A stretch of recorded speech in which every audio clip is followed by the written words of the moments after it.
கோயம்புத்தூர் கோட்டமேட்டில் இருக்கக்கூடிய ஹோட்டல் ஹெச்எம்ஆரை பற்றி நேற்று ரிவ்யூ பண்ணியிருந்தோம்.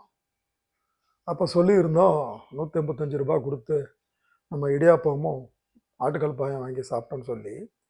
ருசி நல்லா இருந்தது, ஆனால் ரெண்டுமே ஆறி இருந்தது அப்படின்றது நம்ம தெளிவாக சொல்லியிருந்தோம்.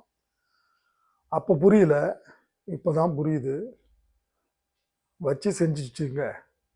காலையில் 7:30 மணிக்கு மறுநாள், அதாவது இன்னைக்கு 9 தடவை டயோரியா பிச்சு உதறிடுச்சுங்க.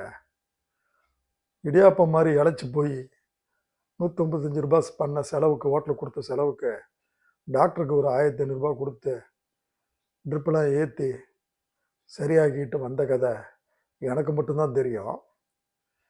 இதை சூடாக கொடுத்துருந்தாங்கன்னா இது தவிர்த்துருக்கலாம்.